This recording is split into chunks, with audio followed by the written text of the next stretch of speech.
I went into At the End of Oak Street expecting to watch a tense dinosaur survival movie. And in the end, I came out thinking about dinosaur sex. Yes, you heard me correctly. But weirdly, that isn't even my biggest problem with this movie, because At the End of Oak Street has some really good performances, some very interesting concepts, and even some good dinosaur CGI. But there was something that was just nagging at me throughout, and that is that I wanted it to, come on, give me more. So is this a really good dinosaur movie, or was it a bit of a flop? Let's find out.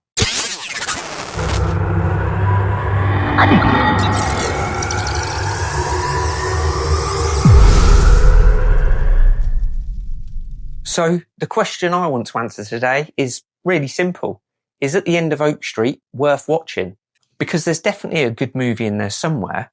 I'm just not quite sure that this is the version of it that we should have got.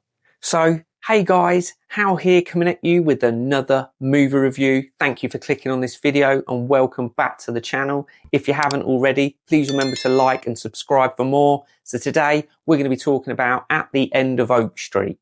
So, what is The End of Oak Street actually about? Well, we follow the Platt family, Denise, Greg, and their 2 children, who are just trying to get through everyday family life in suburban America. But that all changes when a mysterious event suddenly rips their entire neighbourhood out of the world they'd know and drops them somewhere completely unknown. And very quickly, they discover they're not exactly alone, because there are dinosaurs.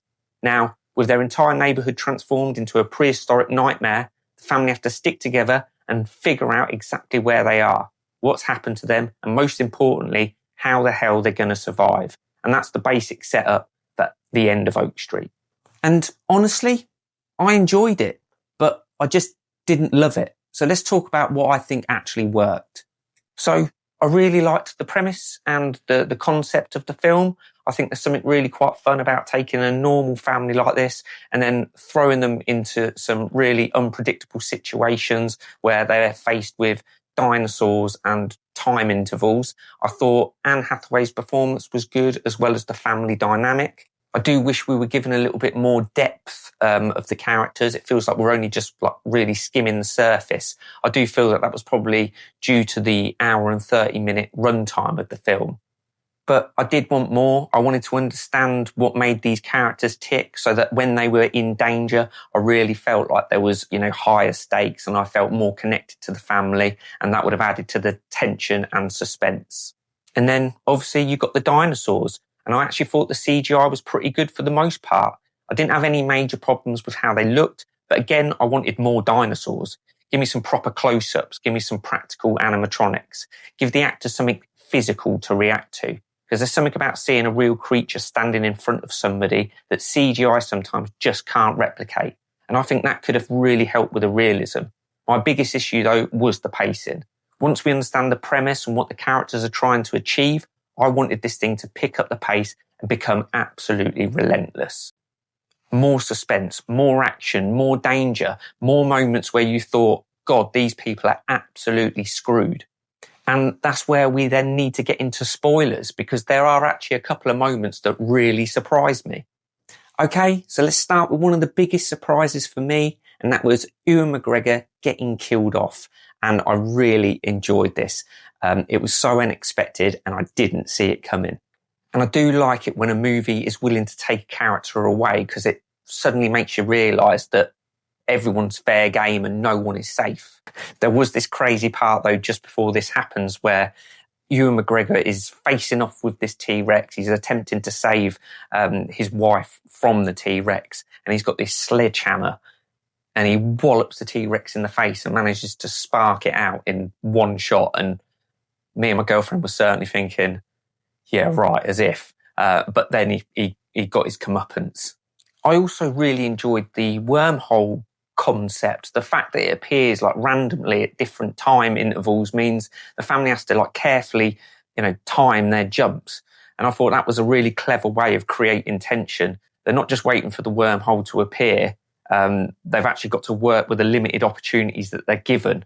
And then you've got that moment where the son is on top of the roof attempting to try and time his jump, but totally misses and ends up slamming into the floor because apparently these people hadn't been through enough already.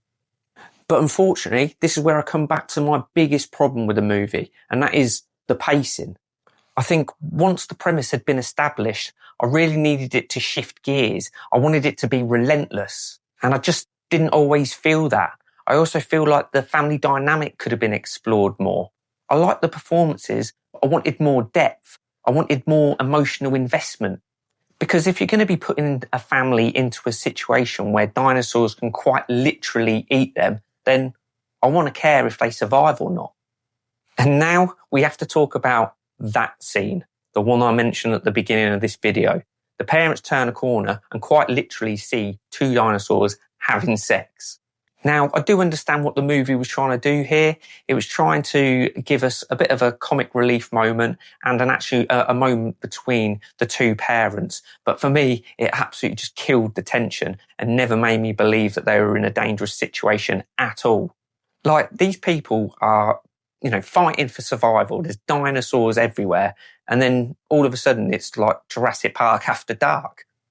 As I say, I do get why they put it in there, but for me, it just took away the fear and the suspense that, the film was trying to have, and it just took it away. So coming back to the question that I asked at the beginning of this video, is At the End of Oak Street worth watching? And I'd say yes, but with some reservations. I enjoyed Anne Hathaway's performance. I enjoyed the family dynamic. I liked the premise. I like the wormhole concept, and I thought the dinosaurs looked good for the most part, but I really do think this movie could have been better. The pacing was a little off for me. I wanted more suspense. I wanted more action. I wanted more dinosaurs, and I wanted more depth from the characters. Ultimately, I did enjoy it At the End of Oak Street, but I didn't love it. So I'm going to be giving this 3 out of 5 Flux capacitors. It's an enjoyable dinosaur movie with a really interesting concept. I just think that there's a better version of this movie hidden somewhere inside this one that we got. But that's just my opinion. So what did you guys think? Did you enjoy At the End of Oak Street? Did you think the wormhole concept worked? Did you get surprised by Ewan McGregor's death? And most importantly, did that dinosaur sex scene work for you?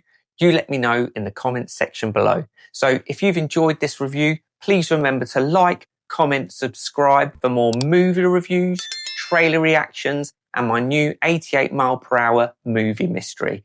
And remember to hit that notification bell, because when this baby hits 88 miles per hour, you're gonna see some serious